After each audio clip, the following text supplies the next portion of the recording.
1 लाख रोज होगा, राइट। तो वही चीज यहाँ पे मैंने की है। यहाँ पे क्या किया हमने, function select row number over order by row ID का जो कॉलम है उसके ऊपर ऑर्डर बाय क्लॉज लगाया और रो नंबर का एक कॉलम यहाँ पे मैंने डाला 1 2 3 4। तो एक नया कॉलम जनरेट होके आएगा, उसको नाम दिया है RN। ठीक है। देन उसको क्या किया मैंने, ये बैकअप टेबल क्रिएशन किया। बैकअप टेबल क्रिएशन के लिए हम इनटू यूज करते हैं, राइट।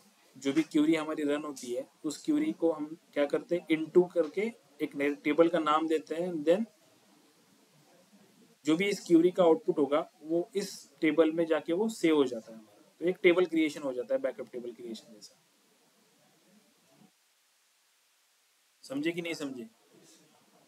जैसे लेट्स से यहाँ पे मैंने लिखा कि सेलेक्ट स्टार फ्रॉम ऑर्डर्स। ठीक है, ये टेबल्स हमारा ये आउटपुट दे रहा है। तो इसी टेबल्स को मुझे ज्वाइन करना है इसके टॉप 100 रोज के साथ। लेकिन जब मैं ज्वाइन कर रहा हूँ तो मुझे यहाँ पे कॉलम भी चाहिए जो मुझे 1 2 3 4 ऐसे नंबर्स दे। क्योंकि अगर मैं रो आईडी का एग्जिस्टिंग कॉलम यूज करूंगा तो वो डुप्लीकेशन के फॉर्म में दिखेगा, राइट। क्योंकि इसके जो 100 रोज होंगे वो 100 रोज ऑलरेडी ऑर्डर्स के टेबल्स में प्रेजेंट होंगे। तो जो भी नया रिकॉर्ड, जो नया टेबल बनेगा उसमें एक रिकॉर्ड में, जैसे ये अभी 1 2 3 मुझे दिख रहा है, ऐसे मैं एक कॉलम बनाना चाहता हूँ जो सभी रिकॉर्ड्स को एक यूनिक नंबर दे, इसलिए रो नंबर यूज कर रहा हूँ। ठीक है, जैसे इसको नाम देते हैं ए, ऑर्डर्स टेबल को ए नाम दिया या ओ नाम दिया, कुछ भी दे दो। देन इसको क्रॉस ज्वाइन करते हैं, cross join select top 100 star from orders. ये एक टेबल मुझे आउटपुट देगा, राइट, 100 रोज।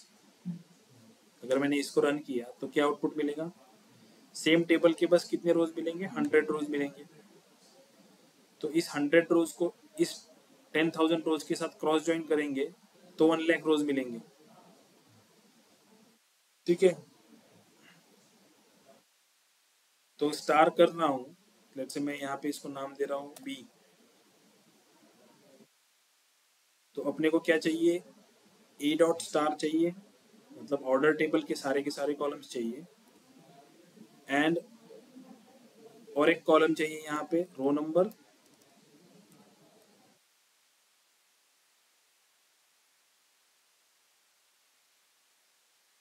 पर ऑर्डर बाय रो आईडी। कौन सा row ID, A dot row ID.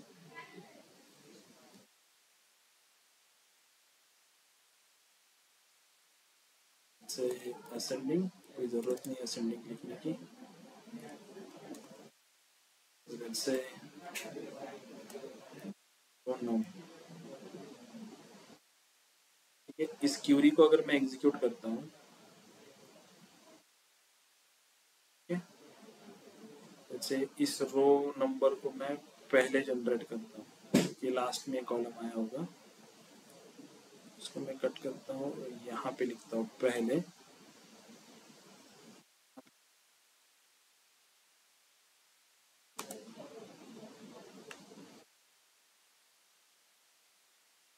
देखो ये रो नंबर का कॉलम मिला मुझे 1 2 3 4। ये देखो ये क्यूरी अभी भी एग्जीक्यूट हो रही है, एग्जीक्यूटिंग क्यूरी। यहाँ पे 0 रोज दिख रहे हैं मुझे। एग्जीक्यूशन जब हो जाएगा तो देखो यहाँ पे रोज कितने दिखते हैं।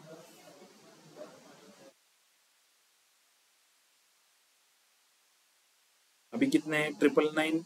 देखो 999 4 मल्टीप्लाई बाय 100, 999 400। ठीक है, सो 9,99,400। सो 10 लाख रोज जनरेट होंगे।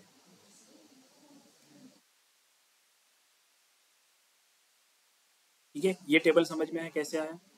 अभी मुझे इस टेबल का बैकअप टेबल क्रिएट रहेगा तो इस फ्रॉम के पहले मैं क्या यूज करूंगा, इनटू, कि इस टेबल का जो आउटपुट है वो कहीं पे सेव करो।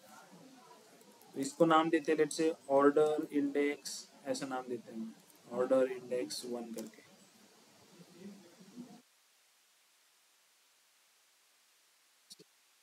इसको कर लेता हूँ, ठीक है। अच्छा मैं इसको एग्जीक्यूट कर रहा हूँ, see 999,400 rows affected. So now I can use this order index as a table, right? So मैं select star from अगर order index करता हूँ तो order index के अंदर के सारे records मुझे मिलेंगे। This one, ये order index है जो मुझे 999,400 समथिंग रोज देगा। नाउ अभी इस टेबल का अगर मैं order of executions, plan of execution देखूँ, ये देखो इस पर्टिकुलर टेबल, इस पे कुछ फिल्ट्रेशन अप्लाई करता है। मैंने इसको टाइमिंग के लिए निकाल दिया, से ये क्यूरी को रन कर रहा हूँ मैं। Select star from order index 1, हमारे टेबल का नाम 1 है, where customer ID is equal to this customer ID. इस क्यूरी को रन करता है, ठीक है। आउटपुट में कुछ मिला है मुझे, 2000 रोज समथिंग मिले। मैं इस क्यूरी को, जैसे मैं एग्जीक्यूशन प्लान ऑन कर रहा हूँ, ये देखो ये बटन है एग्जीक्यूशन प्लान का, वापस से इस क्यूरी को एग्जीक्यूट करता हूँ। यहाँ पे देखो एक एग्जीक्यूशन प्लान की विंडो भी आ जाएगी। इसको मैंने ओपन किया तो यहाँ पे देखो क्या आ रहा है कि आपने सेलेक्ट स्टेटमेंट यूज किया था, देन टेबल स्कैन हुआ है, पूरा टेबल स्कैन हुआ, 10 मिलियन या जो भी 1 मिलियन रिकॉर्ड्स थे वो 1 मिलियन रिकॉर्ड स्कैन होके आपको ये आउटपुट मिला है। देखो estimated number of rows to be read कितने आ रहे हैं, 999,400, मतलब टेबल स्कैन हुआ है यहाँ पे पूरा। तो मैं यहाँ पे क्या कर सकता हूँ, मैं इस कस्टमर आईडी के कॉलम के ऊपर एक नॉन क्लस्टर इंडेक्स क्रिएट कर सकता हूँ, ठीक है। नॉन क्लस्टर इंडेक्स क्रिएट करने का हमारा फॉर्मूला क्या है, या क्या सिंटेक्स है, हमने ये सिंटेक्स यूज करते रहे, create non cluster index. Index का नाम देते हैं हम, देन टेबल का नाम, एंड कौन से कॉलम के ऊपर मुझे वो अप्लाई करनी है। लेट्स से मुझे करनी है वो प्रोडक्ट आईडी के ऊपर, लेट्स दिस वन। मैं इसको एग्जीक्यूट करता हूँ एंड इसका अगेन एग्जीक्यूशन प्लान देखता हूँ तो सेम दिखेगा मुझे। यहाँ पे मैंने इस टेबल पे ऑलरेडी ऑर्डर कर लिया था,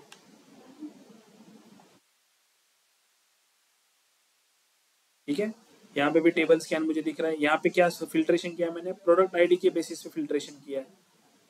यहाँ पे कस्टमर आईडी के बेसिस पे किया है, यहाँ पे प्रोडक्ट आईडी के बेसिस पे किया है। Let create one cluster index, non cluster index on this product ID. Where clause में जो कॉलम है उसके बेसिस पे मैं एक क्लस्टर इंडेक्स क्रिएट करना चाहता हूँ।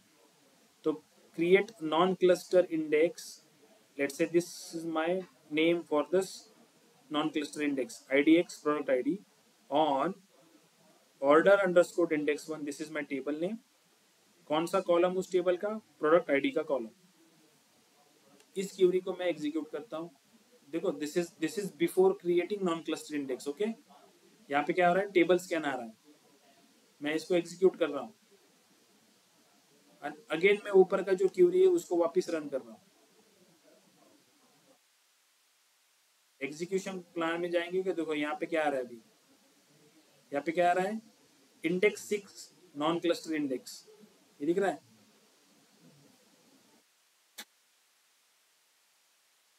तो ये क्या होता है, नॉन क्लस्टर इंडेक्स, जिस पर्टिकुलर कॉलम के ऊपर आप फिल्ट्रेशन अप्लाई करना चाहते हो, अगर टेबल की साइज बहुत बड़ी है, अगर लेट से कि यहाँ पे अपन ने ये जो 10 मिलियन रिकॉर्ड जनरेट किए, अगर मैंने वापस से अगेन 100 रोज से उसको वापस क्रॉस ज्वाइन किया, इस ऑर्डर इंडेक्स को वापस से अगर 100 रोज से मैंने वापस से क्रॉस ज्वाइन किया तो कितने रिकॉर्ड्स मिलेंगे, 10 lakhs मल्टीप्लाई बाय 100, तो इतने इतने रोज मिलेंगे हमें।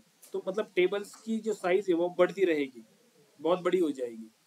तो उस केस में जब अपन विदाउट इंडेक्सिंग अगर ये क्यूरीज परफॉर्म करते हैं तो क्यूरी का टाइम जो है वो टाइम बढ़ता जाएगा, अगर इंडेक्सिंग क्रिएट नहीं है तो।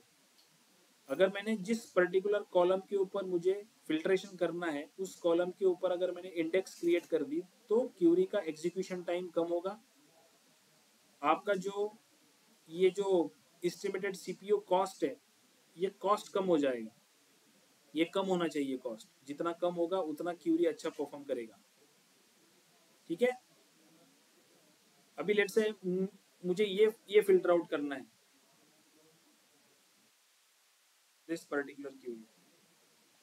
select product ID, order ID from order index where product ID is equal to this one.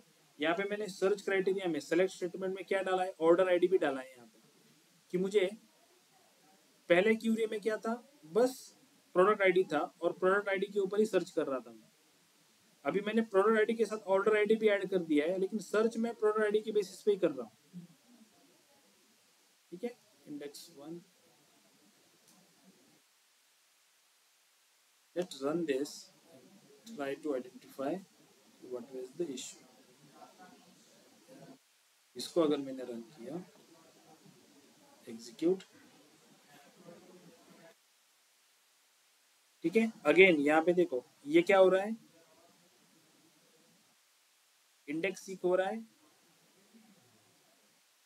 Index seek किसके बेसिस पे हो रहा है, ये जो प्रोडक्ट आईडी के बेसिस पे जो हमारी एक क्लस्टर इंडेक्स बनी हुई, देखो यहाँ पे नॉन क्लस्टर दिख रहा है, order index 1 IDX product ID, यहाँ पे दिख रहा है नाम, कौन सी नॉन क्लस्टर इंडेक्स के बेसिस पे ये फिल्ट्रेशन हो रहा है। तो अगर आपको यहाँ पे ये ऑर्डर आईडी जो है, ये ऑर्डर आईडी भी अगर इस क्लस्टर इंडेक्स में ऐड करना है तो ड्रॉप करने से अच्छा आप क्या कर सकते हो, अगेन वापस create non cluster index, let's say मैं इस इंडेक्स को नाम दे रहा हूँ 2 IDX product ID 2 on this order index 1 product ID include this order ID. ये नॉन क्लस्टर इंडेक्स आप वापस बना, क्योंकि हमें पता है कि मैं मल्टीपल नॉन क्लस्टर इंडेक्स बना सकता हूँ। क्लस्टर इंडेक्स एक ही बनती है, but non cluster index multiple बना सकते हो आप। तो नॉन क्लस्टर इंडेक्स में दूसरी बना रहा हूँ ऑन किस पे, इस ऑर्डर इंडेक्स 1 पे जो पहली बनाई थी उस प्रोडक्ट आईडी के बेसिस पे, बट इस टाइम पे क्या कर रहा हूँ, इंक्लूड दिस ऑर्डर आईडी। इसको अगर मैं एग्जीक्यूट करूंगा and now if I search this again,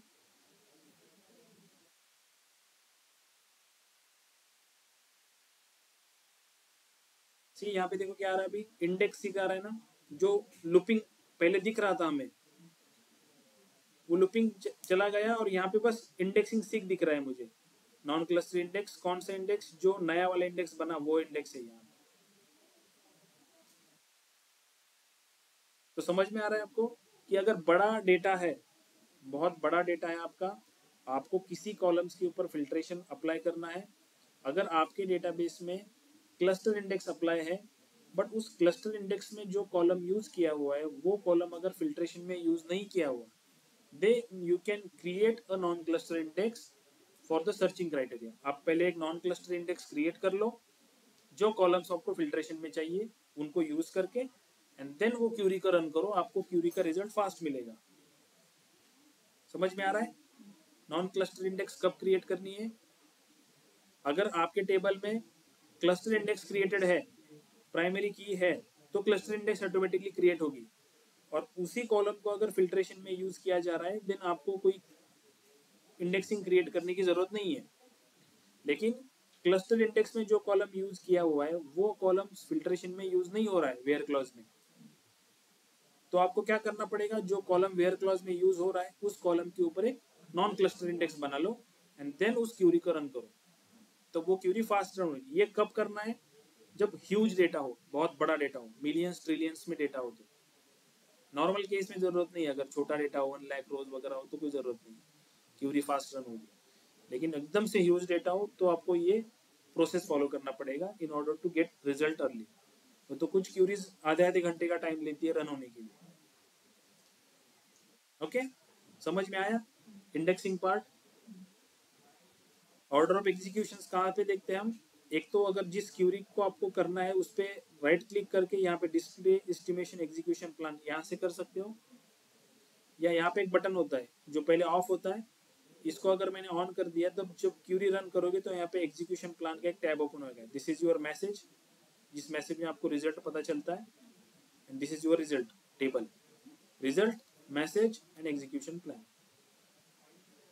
ठीक है, समझ में आया? ओके ऑनलाइन स्टूडेंट, ये समझ में आया ना?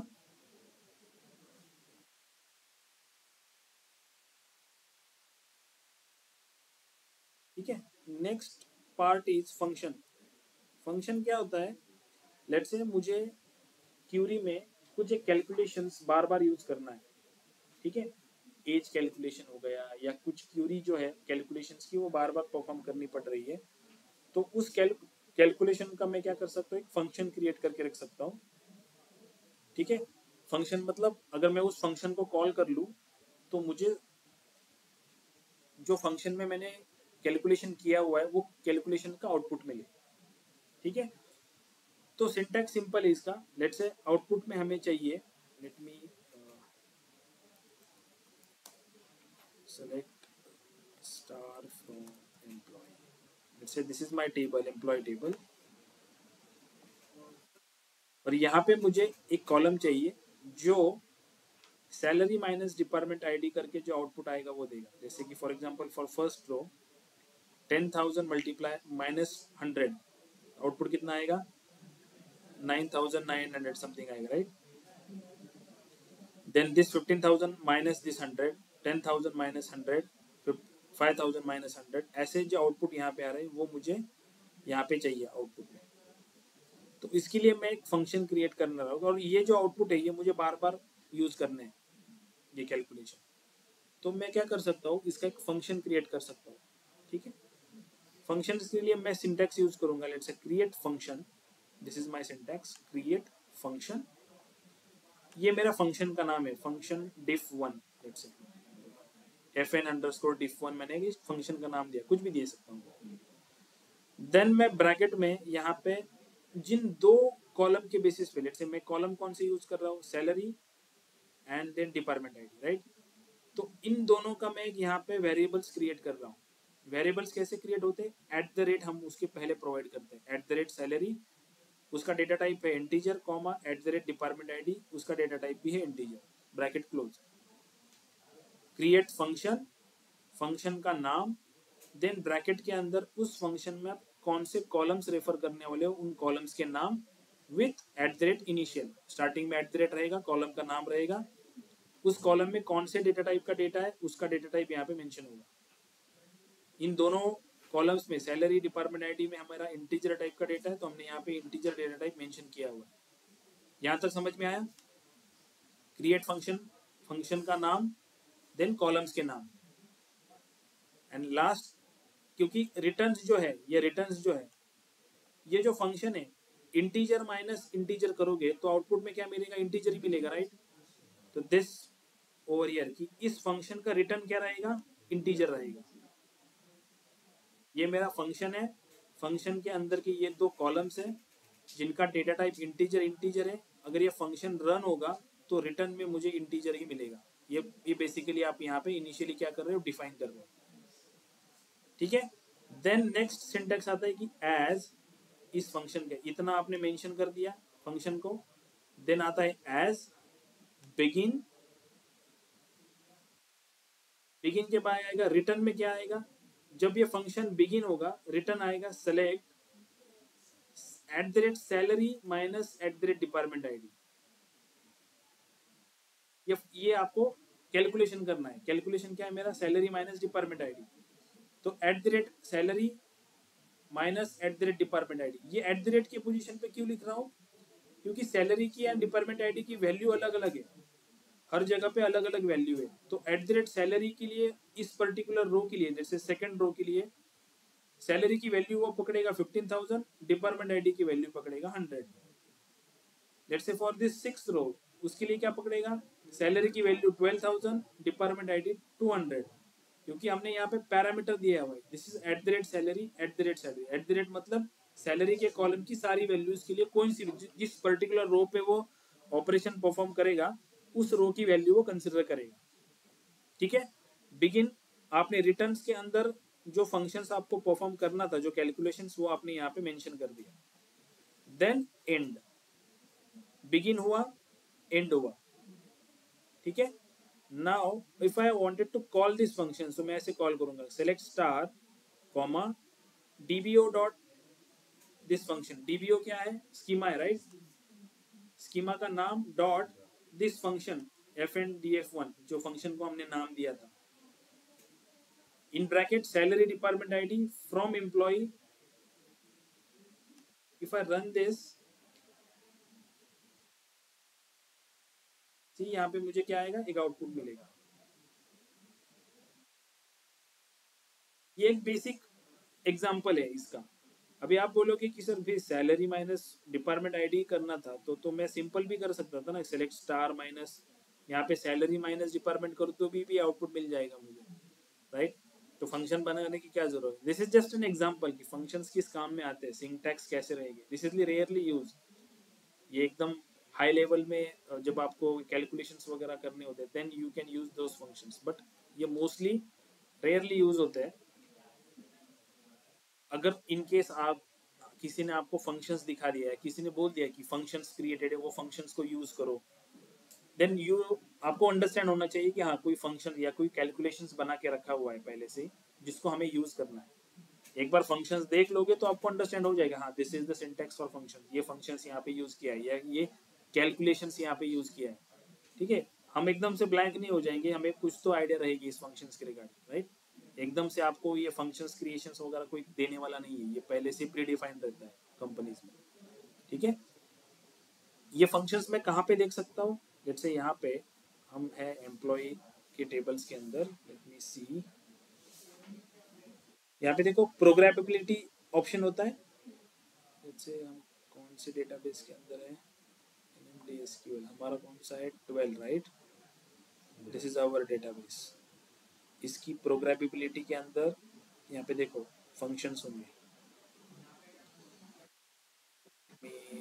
Refresh this,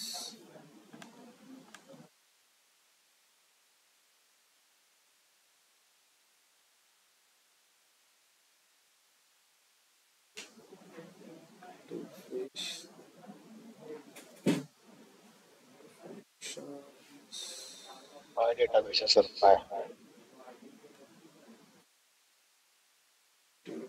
SCADA aggregation system,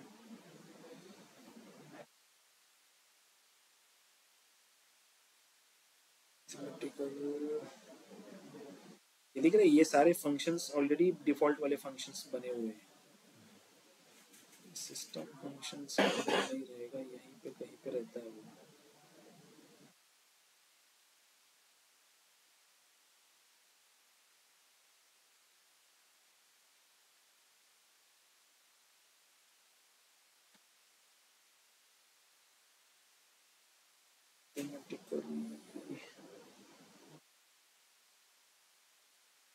second last है sir, second last. Second last, this one,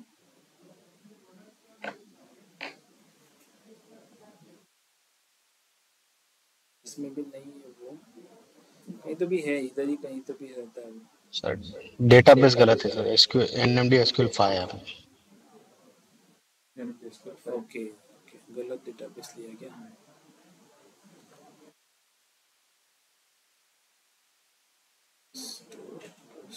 नहीं, फंक्शंस,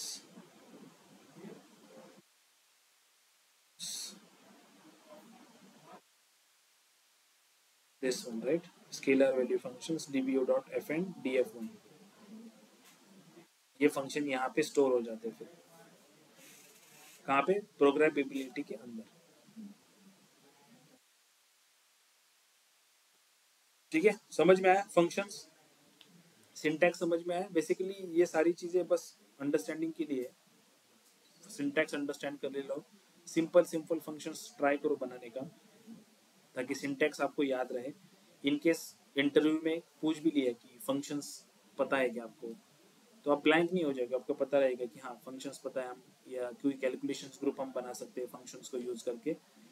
इन शॉर्ट जो डिफॉल्ट फंक्शंस होते हैं, मैथमेटिकल एक्सप्रेशंस होते हैं जो एसक्यूएल में स्टोर रहते हैं, वैसे अपन एक फंक्शंस अपने हिसाब से जो कैलकुलेशंस करने हैं वो हम क्रिएट कर सकते हैं। उसके लिए सिंटैक्स ऐसे है, क्रिएट फंक्शंस वगैरह, देन अपन फंक्शंस का नाम लिखते हैं और इन ब्रैकेट में जो कॉलम्स इन्वॉल्व होने वाले हैं उस फंक्शंस में, कैलकुलेशंस में, उन कॉलम्स को @ या पैरामीटर्स के फॉर्म में मेंशन करते हैं with data type.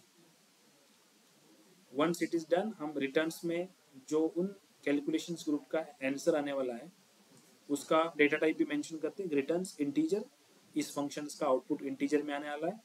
Then as लिखते हैं, बिगिन से स्टार्ट करते हैं हम कि कैलकुलेशंस क्या होना चाहिए, बिगिन, रिटर्न आएगा मेरा select at the rate salary minus at the rate department ID, this is my calculations, calculations end हो जाएगा। If I wanted to call this functions, इसको जब ये एंड लिख दोगे तो आपको ये रन करना पड़ेगा, एग्जीक्यूट करो, then you can call this select star, let's say मुझे ये फंक्शंस कॉल चाहिए तो स्कीमा के साथ लिखना पड़ेगा कि dbo डॉट उस फंक्शन का नाम इन ब्रैकेट वो कॉलम्स मेंशन करने पड़ेंगे जो कॉलम्स यहाँ पे इन्वॉल्व हैं, ठीक है, salary and department ID from employ. जब इतना रन कर लोगे तो उस फंक्शन का आउटपुट आपको मिलेगा, दिस वन। इसको नाम भी दे सकते हो, जैसे कि मुझे यहाँ पे नाम देना है कि एज डिफरेंस, देन वो कॉलम के नाम के साथ आएगा कि डिफरेंस का कॉलम, ठीक, डिफरेंस। अंडरस्टैंड, फंक्शन समझ में आया? ओके। देन है स्टोर प्रोसीजर्स, ठीक है, बेसिकली ये जो स्टोर प्रोसीजर्स होती है ये एनालिटिकल्स में इतनी काम में नहीं आती हमारे, ठीक है, ये मोस्टली बैकएंड्स की जो क्यूरी होती है उनमें यूज होती है, जैसे कि वेब डेवलपमेंट वगैरह, उसमें स्टोर प्रोसीजर्स काम में आती है ज़्यादातर। उसका सिंटैक्स है जैसे कि लेट्स से यहाँ पे मुझे ऐसे आउटपुट चाहिए कि अगर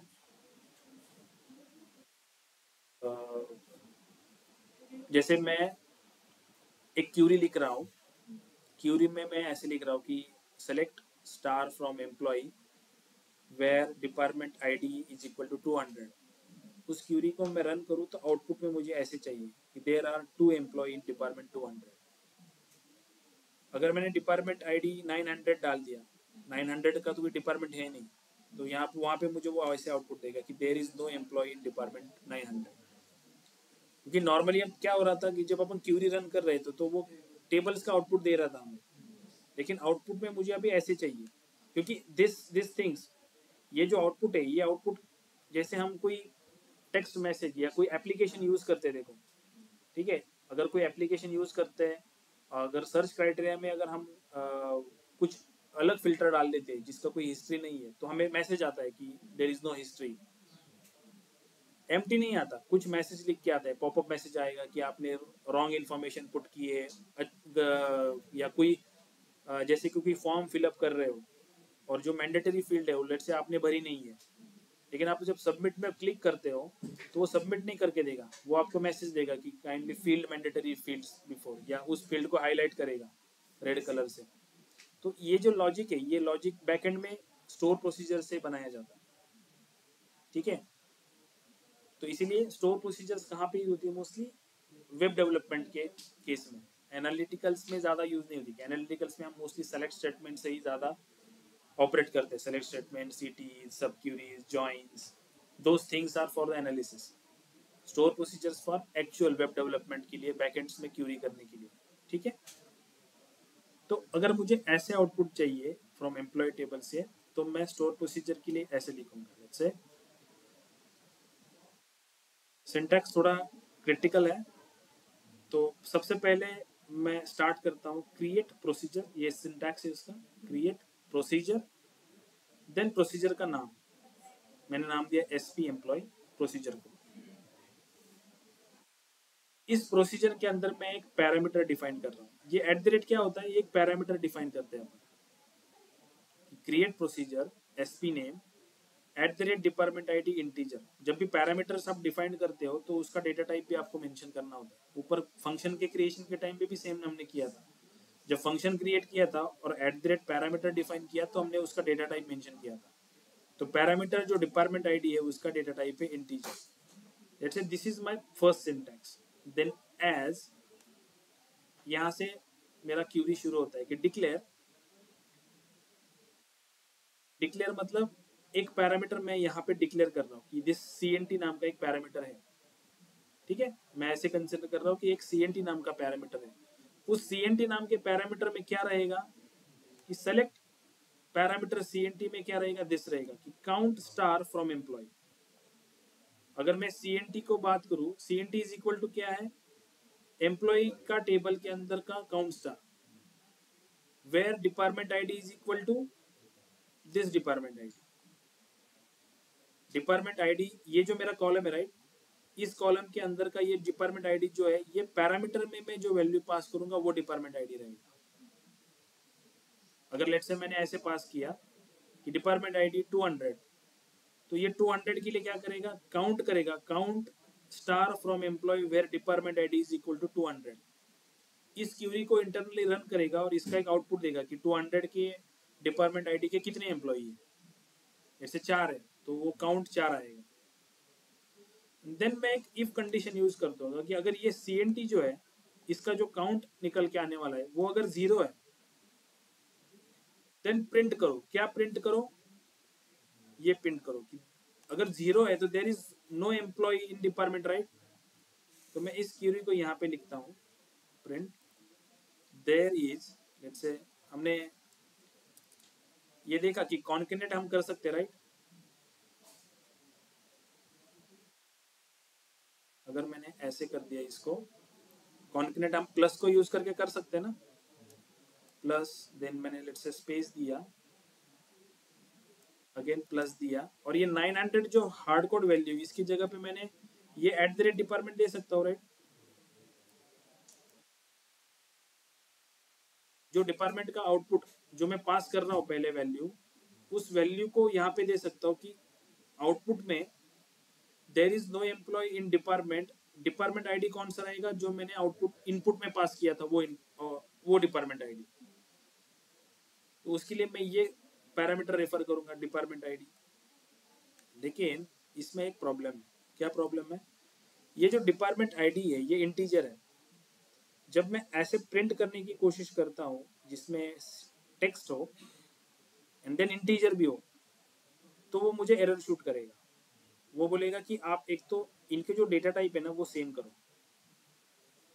तो इनके डेटा टाइप सेम करने के लिए हम फंक्शन यूज करते हैं cast.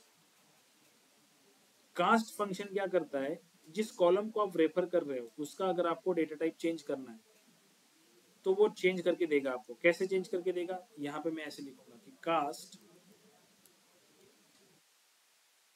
In bracket this @ department ID, इसका डेटा टाइप क्या है, इंटीजर है। तो इसको बोलेगा कि तुम वैरकेर कंसीडर करो इसको। For this printing purpose consider करो कि डिपार्टमेंट आईडी एक वैरकेर है। इंटीजर डेटा टाइप था, अभी इसका डेटा टाइप वो कंसीडर कर रहा है वैरकेर।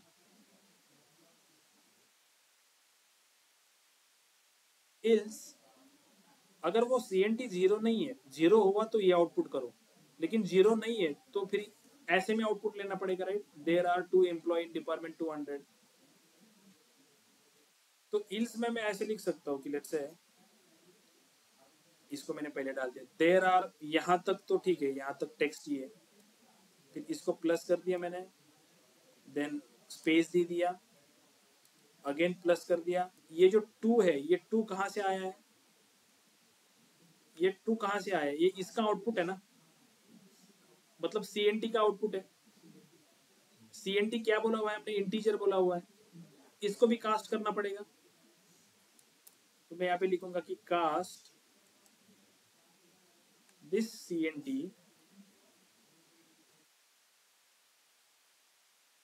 as let's say varchar, इसको भी मैंने 20 दे दिया।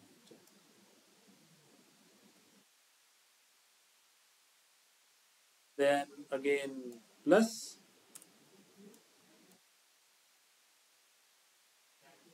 प्लस में बाद आएगा this employee in department plus space, यहाँ पे एक स्पेस दे देते हैं,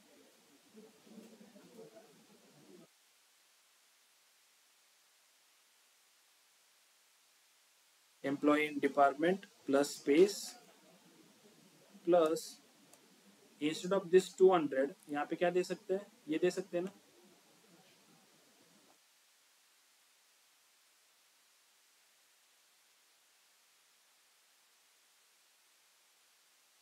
Okay.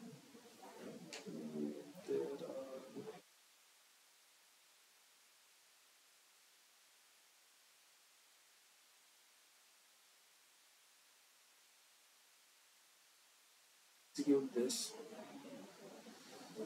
There are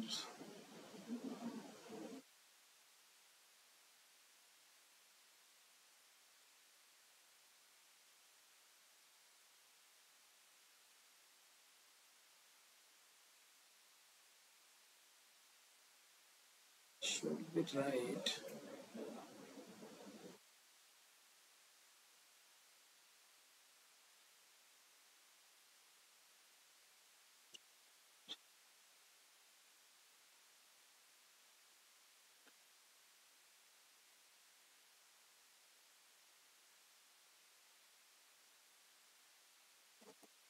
Execute SP department ID.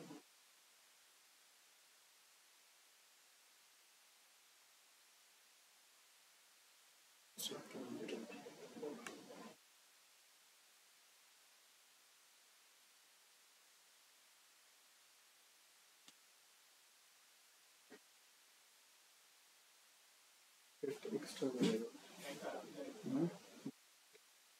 ये वाला लास्ट वाला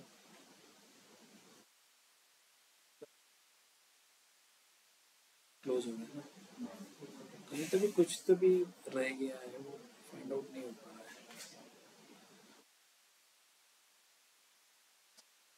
ऊपर वाला ब्रैकेट अच्छा हो गया लग रहा है नहीं बराबर ये बराबर है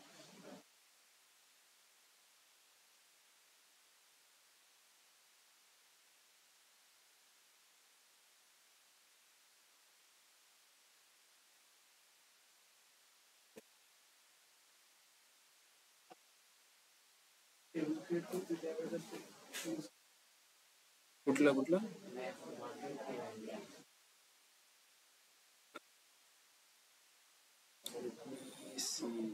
ओके हम प्रिंट लिखना भूल गए ना बस प्रिंट जैसे ये प्रिंट किया है वैसे ये प्रिंट चाहिए ना if I execute this procedure commands completed now if I want to execute this procedure for employee 200 department ID so let's say execute sp this sp employee at the department ID is equal to 200 तो यहाँ पे लिखा there are 4 employee in department 200 okay तो let's say मैं यहाँ पे 300 डालता हूँ if I execute this there are 1 employee in department 300 अगर मैंने लेट्स से यहाँ पे 600 डाला 600 का कोई एम्प्लॉय नहीं है डिपार्टमेंट ही नहीं है तो बोलेगा कि there is no employ in department 600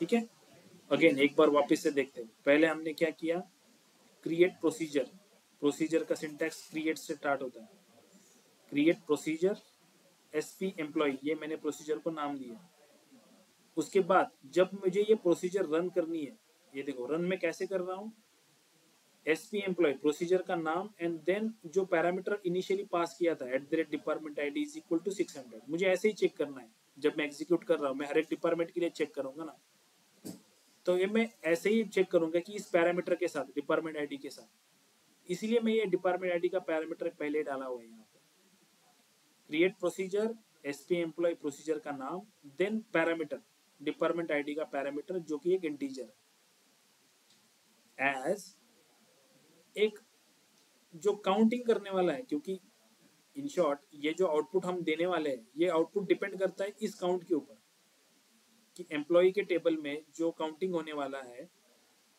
जो डिपार्टमेंट आईडी आप पास करने वाले हो एज अ पैरामीटर तो उसके लिए आपको एक पैरामीटर यहाँ पे डिक्लेयर करना पड़ेगा कि डिक्लेयर CNT एज अ एक पैरामीटर @CNT एक पैरामीटर आपने डिक्लेयर किया फिर नीचे के लाइन पे आपने मेंशन किया कि ये CNT क्या है कि select @CNT is equal to count star from employee मतलब CNT की वैल्यू क्या रहेगी count star from employee where department ID is equal to जो पैरामीटर आप पास करोगे डिपार्टमेंट आईडी के बेसिस पे वो जैसे मैंने 200 पास किया तो ये रन होगा कि select @CNT is equal to count star from employee where department ID is equal to 200। तो इस क्यूरी को वो रन करेगा 200 के लिए एम्प्लॉय टेबल के लिए। आउटपुट में जो वैल्यू आएगी वो इस CNT की वैल्यू वो पास करेगा, आउटपुट में देगा। देन आप क्रॉस चेक कर रहे हो, यहाँ पे चेक कर रहे हो कि अगर ये CNT की वैल्यू 0 है, इसका मतलब उस पर्टिकुलर डिपार्टमेंट आईडी के लिए कोई एम्प्लॉय नहीं है। तो इसलिए अगर वो 0 है, यहाँ पे मैंने मेंशन किया कि इफ ये CNT की वैल्यू अगर 0 है तो प्रिंट करना ये output, there is no employ in department. But यहाँ पे ये जो डिपार्टमेंट आईडी था, इस डिपार्टमेंट आईडी का डेटा टाइप इंटीजर था, इसलिए मैंने कास्ट फंक्शन यूज करके उसको टेम्पररी क्या कर लिया, वैरचर कर दिया। Plus cast department ID as a varchar 20, कुछ भी नंबर दे दिया मैंने एलिमेंट। अगर नहीं है CNT की वैल्यू 0 नहीं है तो क्या चाहिए मुझे, there are let's say again this CNT there are कितनी वैल्यूज है, ये CNT का जो भी आउटपुट आएगा वो लेट्स से 3 आया, 2 आया, 2 employee in department, again this कौन सा department, this department, cast department ID as a varchar 20। इसको मैं एग्जीक्यूट कर दूंगा। इसको मैंने जब एग्जीक्यूट किया और इस स्टोर प्रोसीजर को मुझे कॉल करना है वापस, तो मैं यहाँ पे उसका सिंटेक्स ऐसे EXEC execute this store procedure, कौन सी, SP एम्प्लॉय, ये स्टोर प्रोसीजर का नाम है। लेकिन ये स्टोर प्रोसीजर जब बनी थी तब आपने उसको एक पैरामीटर दिया था, तो वो पैरामीटर आपको पास करना पड़ेगा। आप बस इतना अगर रन करते हो एग्जीक्यूट SP एम्प्लॉय, इसको मैंने अगर, वो क्या बोलेगा, procedure of a function expect a parameter department ID which was not supplied. मतलब ये पैरामीटर आपको देना पड़ेगा, क्योंकि जब स्टोर प्रोसीजर बनाई आपने तो पैरामीटर के साथ बनाई है, तो एग्जीक्यूट करने के टाइम पे ये पैरामीटर आपको देना ही पड़ेगा उसके साथ कि स्टोर प्रोसीजर एग्जीक्यूट करो for this particular department ID. इस डिपार्टमेंट आईडी के लिए वो चेक करेगा, आउटपुट में देगा। अगर इस डिपार्टमेंट आईडी के लिए काउंटिंग में कुछ वैल्यू मिलती है तो मिलेगा there is number of employee, whatever the counting is there is that much of employee in that particular department. But अगर नहीं है, जैसे 600 डिपार्टमेंट में कोई एम्प्लॉय नहीं है, तो आउटपुट में हमने बोला है कि अगर CNT की वैल्यू 0 है तो बोल दो कि there is no employ in department this 600। वही आउटपुट हमें यहाँ पे मिल रहा है कि there is no employ in department 600। ठीक है, तो ऐसे हम स्टोर प्रोसीजर्स के अंदर पैरामीटर्स पास करते हैं। अंडरस्टैंड हो रहा है online student? This is the typical example of store procedure. Store procedure को क्रिएट करने के लिए ये कहाँ पे स्टोर होगी, ये यहाँ पे स्टोर होगी। देखो यहाँ पे प्रोग्रामेबिलिटी के अंदर एक स्टोर प्रोसीजर्स है, इस स्टोर प्रोसीजर्स के अंदर वो स्टोर होगी। Let me refresh this. देखो यहाँ पे dbo.spemp करके स्टोर प्रोसीजर्स जनरेट हुई।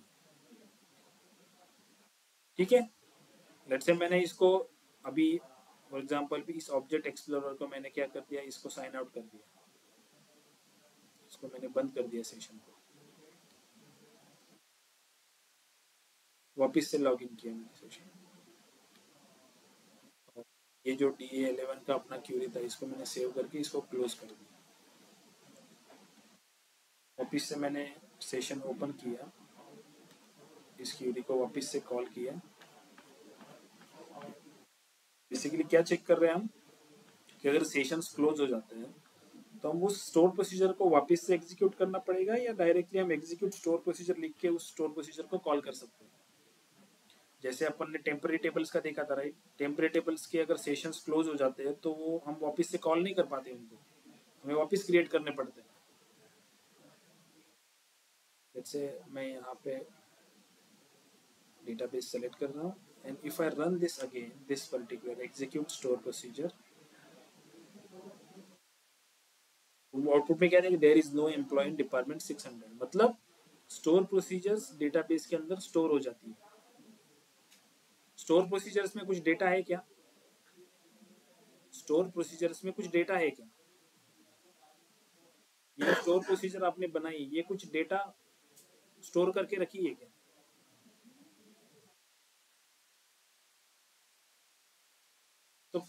तो क्वेश्चन अराइज होगा ना कि फिर व्यू में और स्टोर प्रोसीजर्स में फर्क क्या है? व्यू भी तो वही काम करता है ना कि आप एक जो क्यूरी है वो एक स्टोर करके रखते हो, एंड बाद में जब आप कॉल करते हो तो वो व्यू को कॉल करके आप डेटा को रिट्राइव करते हो। बट व्यू आपको आउटपुट क्या देता है? टेबल देता है ना। स्टोर प्रोसीजर जैसा आउटपुट व्यू देगा क्या? ये तो रियल टाइम चेक कर रहा है ना, उस क्यूरी को वो बार बार टेस्ट कर रहा है कि आप जो इनपुट्स प्रोवाइड कर रहे हो उस हिसाब से वो आपको आउटपुट दे रहा है। ठीक है, डेटा दोनों में नहीं रहता, व्यू में भी डेटा नहीं रहता, स्टोर प्रोसीजर्स में भी डेटा नहीं रहता, दोनों डेटाबेस के अंदर स्टोर रहती है। सेशंस क्लोज भी जाए तो आप उस डेटाबेस के अंदर से वापस से जब लॉगिन करते हो तो डेटा ले सकते हो। लेकिन व्यू क्या करते हैं? व्यू आपको जो क्यूरी का डेटा आपने स्टोर करके रख, मतलब क्यूरी के अंदर जो आउटपुट आया हुआ है उसको आप स्टोर करके रखते हो व्यू के अंदर। इस पर्टिकुलर केस में स्टोर प्रोसीजर्स में कोई आउटपुट स्टोर ही नहीं है। आपने बस ये आउटपुट कब मिलता है? जब आप उस प्रोसीजर को रन करते हो तब आउटपुट मिल रहा है। अंडरस्टैंड? क्योंकि इवन आपने ये स्टोर प्रोसीजर अगर देखी तो इसमें कहीं पे भी आपने कोई भी वैल्यू मेंशन नहीं किया, सब जगह पे पैरामीटर ही मेंशन किए।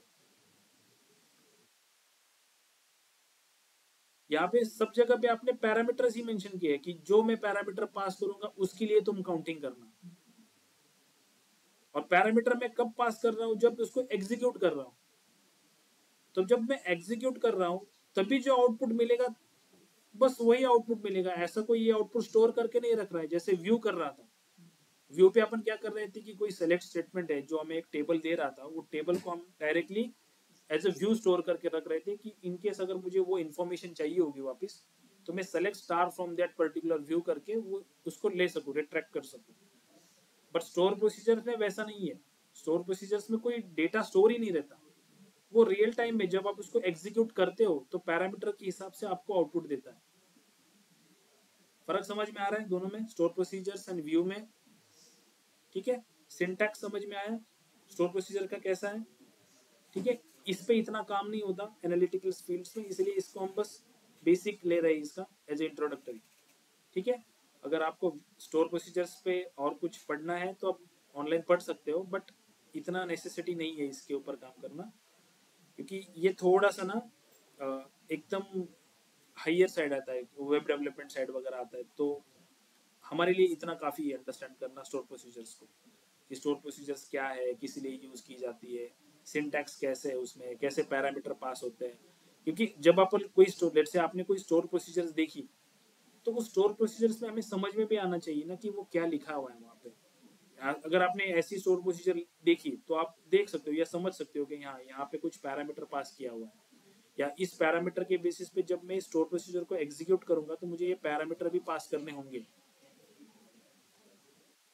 ठीक है, क्योंकि एग्जीक्यूट करने टाइम पे जब तक आप ऐसे लिखे हुए नहीं तब तक वो एग्जीक्यूट नहीं होगी। सिर्फ आप एग्जीक्यूट एसपी एम्प्लॉय इतना लिखा तो एग्जीक्यूट नहीं होगी, वो पैरामीटर के साथ एग्जीक्यूट होगी, क्योंकि पैरामीटर्स क्रिएट किया गया है जब ये स्टोर प्रोसीजर्स क्रिएट की गई थी। ठीक है, स्टोर प्रोसीजर्स अल्टर्स भी होती है। अल्टर मैं इसको लिख दूंगा कि क्रिएट की जगह अल्टर प्रोसीजर्स एसपी एम्प्लॉय, कुछ चेंजेस करने रहेंगे तो चेंजेस कर लेंगे, अगेन एग्जीक्यूट कर देंगे तो वो अगेन स्टोर हो जाएगी। जैसे क्रिएट का स्टेटमेंट है वैसे बस क्रिएट की जगह पे अल्टर होता है, alter procedures SP employ same. अगर कुछ और आपको मैं यहाँ पे कुछ और एक डालनी है, प्रिंट करनी है, या कोई कंडीशंस चेंज करनी है, जैसे कि CNT इज इक्वल टू 0 लिखा था और लेट से आपको 5 नंबर्स के लिए भी डालना है या 2 नंबर्स के लिए भी काउंट के लिए कुछ प्रोसीजर यहाँ पे स्टेटमेंट डालना है, तो वैसी कंडीशंस आप यहाँ पे ऐड कर सकते हो। ठीक है, अंडरस्टैंड होगा स्टोर प्रोसीजर्स। कास्ट फंक्शंस को कुछ डाउट है या उसको लेना है वापस? जैसे मैं यहाँ पे लिख रहा हूँ कि सेलेक्ट स्टार फ्रॉम ऑर्डर्स। ठीक है, ऑर्डर्स टेबल है, इसको एग्जीक्यूट करते हैं। लेट्स से इस ऑर्डर टेबल के अंदर से मैंने डेट का कॉलम लिया, सेलेक्ट डेट से order date, let's say sales, ये 2 कॉलम मैंने लिए। अभी ये ऑर्डर डेट का डेटा टाइप क्या है? डेट डेटा टाइप है, राइट? मुझे उसको डेटा टाइप करना है टाइम में। तो मैं ऐसे लिख सकता हूँ, let's say cast order date as let's say time,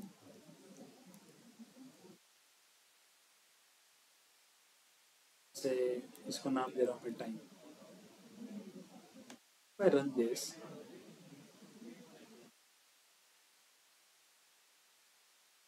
data type to date type, okay.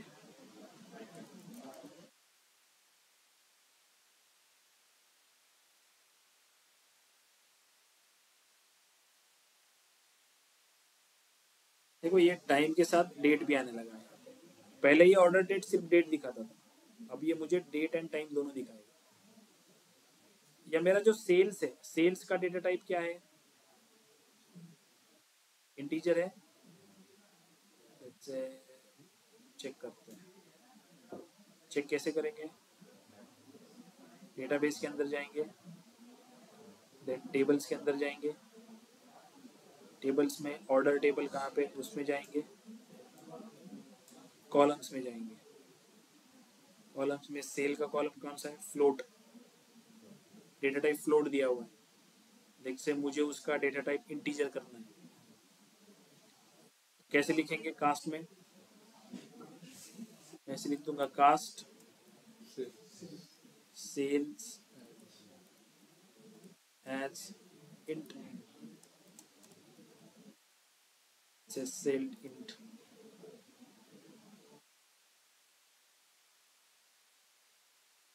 इसको रन कर देंगे तो वो इंटीजर में आ जाएगा सेल, ये जो पॉइंट में था वो इंटीजर में आ जाएगा, सेल्स इंटीजर। कभी कभी हमें रिक्वायरमेंट होती है ऐसी, हमें इंटीजर चाहिए होते हैं, तो आप ऐसे इंटीजर्स ला सकते हो। या लेट्स से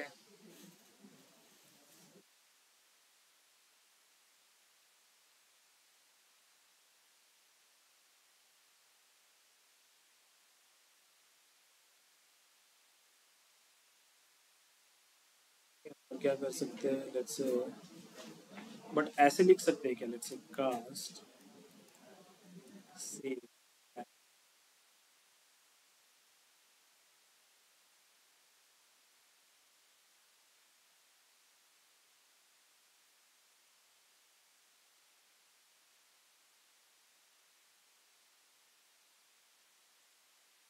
कैर,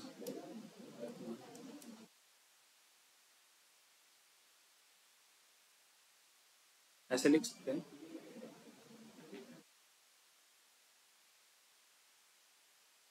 क्या होगा, इसको रन करेंगे तो एरर आएगा या रन होगा,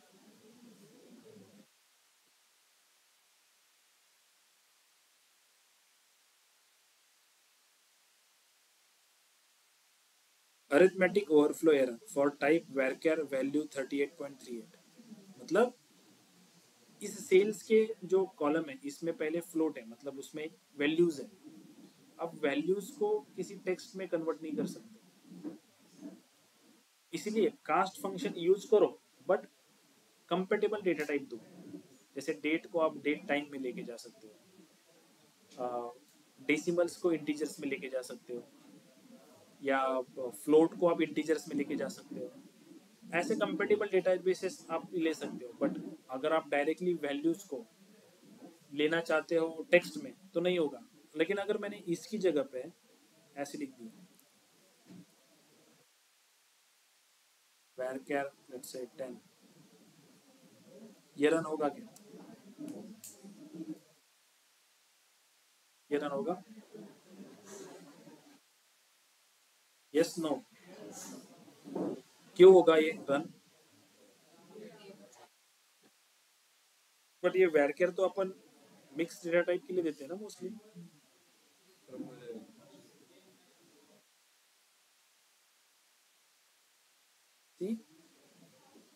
varchar जो डेटा टाइप है वो सभी को एक्सेप्ट करता है, इवन ये डेट जो है, let's say this order date, date time दिया ना, इसको भी मैंने लेट्स से varchar डाल दिया, varchar let's say 20, if I run this still it will be running, ये रन होगा। लेकिन अभी ये पर्टिकुलर जो डेट का कॉलम है जिस पे आपने वेरकेर यूज किया, ये वैल्यू वो डेट कंसिडर नहीं करेगा, वो उसको टेक्स्ट कंसिडर करेगा। तो आप जो भी टाइम इंटेलिजेंस फंक्शंस रहेंगे, जैसे डेट डिफ हो गया, डेट ऐड हो गया, मतलब डेट रिलेटेड जो ऑपरेशंस है वो आप इस कॉलम पे नहीं परफॉर्म कर पाओगे। कभी कभी क्या होता है कि आपको जो डेटा दिया जाता है उसमें डेट का कॉलम जो होता है उसका डेटा टाइप वेरकेर होता है, तो आपको क्या करना पड़ता है कि पहले तो कास्ट यूज करके उसका डेटा टाइप चेंज कर दो, फिर डेट पे लेके आओ, एंड जो नया कॉलम बन के आएगा उस पे फिर आप ऑपरेशंस यूज कर सकते हो डेट रिलेटेड। होता है कभी कभी आप इंटरव्यू में भी आपको एक सिंपल टेबल दे देंगे, बोलेंगे कि डेट का जो डेटा टाइप है वो वेरकेर है, एंड मुझे दो डेट्स के बीच का डिफरेंस कैलकुलेट करना है, तो कैसे कैलकुलेट करूँ। देन आपको क्लिक होना चाहिए कि पहले मुझे कास्ट फंक्शन यूज करके वो डेटा टाइप जो है उसको चेंज करना पड़ेगा मुझे, and then I can use then time intelligence functions or date functions to can calculate this date diff या date add, date part, whatever। Understand हो रहा है ये कास्ट फंक्शंस का यूजफुल केस कब होगा। ठीक है, ओके, समझ में आया सबको online student.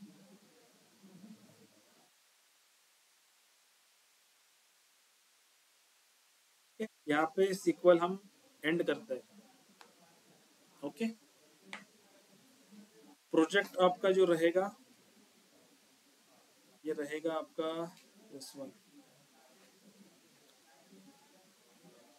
credit card project solutions या this transaction descriptions, this is the description for the project। Kaggle पे जाके आप इस डेटा सेट की लिंक डाउनलोड कर सकते हो, डेटा सेट को इंपोर्ट कर लो। ठीक है, कैगल पता है ना सबको, तो कैगल पे जाके डेटा सेट डाउनलोड कर सकते हो, या उसकी एक जिप फाइल भी होगी मेरे पास, ये तो सॉल्यूशन है, दिस इज द सॉल्यूशन।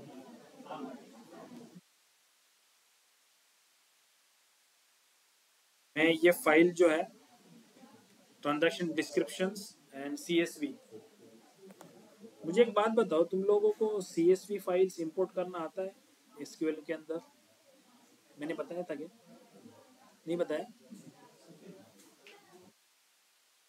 तो मान लो कि ये एक CSV फाइल है, इसको मुझे लेके जाना है SQL के अंदर, तो मैं लेट्स से अपने को इस NMD SQL डेटाबेस के अंदर लेके जानी है उसको, तो मैं यहाँ पे डेटाबेस के ऊपर राइट क्लिक करूँगा, देन टास्क में जाऊँगा, इंपोर्ट फ्लैट फाइल, यहाँ पे वो CSV को लेट में सर्च करने दो मुझे, CSV ओके फाइन। तो लेट्स से ये CSV फाइल जो है मेरे पास, मैं इसको क्या करता हूँ, file save as,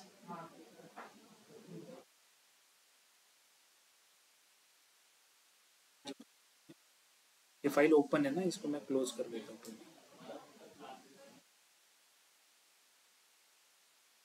then next करूँगा, वो ले लेगा सब प्रॉपरली यहाँ पे, again next, next, finish,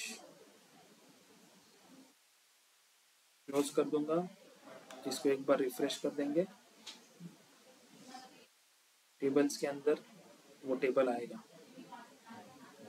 credit card transaction, select top 1000 रोज, देखो ऐसा डेटा है। समझ में आए कैसे इंपोर्ट करना है CSV फाइल? अगर एक्सेल फाइल है, कभी कभी एक्सेल फाइल्स होती है, सिर्फ CSV फाइल ही जाती है, तो आपको एक्सेल फाइल को क्या करना पड़ेगा, सेव एज क्या करो, पहले CSV करो। ठीक है, यहाँ पे जैसे एक्सेल कोई ओपन होगी, जैसे ये फॉर एग्जांपल ऐसे कंसिडर करो कि ये एक एक्सेल को मैंने ओपन किया,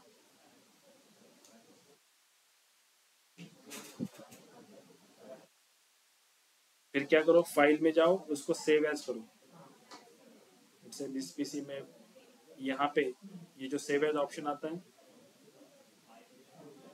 जैसे मैं डेस्कटॉप के ऊपर इसको सेव करने वाला हूँ, यहाँ पे नाम दे दो और ये जो टाइप है ना यहाँ पे ये दे लो कॉमा डिलिमिनेटर CSV, देन सेव कर दो एंड देन ट्राई करो उसको वापस इंपोर्ट करने का। इंपोर्ट का ऑप्शन कहाँ पे आता है, डेटाबेस पे राइट क्लिक करते हैं हम, राइट पे टास्क में इंपोर्ट फ्लैट फाइल, फिर वो विजार्ड ओपन होगा, उसको बस फॉलो करना है। नेक्स्ट नेक्स्ट नेक्स्ट करने के बाद पाथ देना पड़ेगा आपको कि कहाँ पे वो फाइल स्टोर है, उस फाइल को सेलेक्ट करो, लेकिन देने से पहले फाइल को क्लोज करो। अगर फाइल ओपन रहेगी तो वो एरर शूट करेगा, फाइल को क्लोज करना पड़ेगा। अंडरस्टैंड, समझ में आया? ठीक है।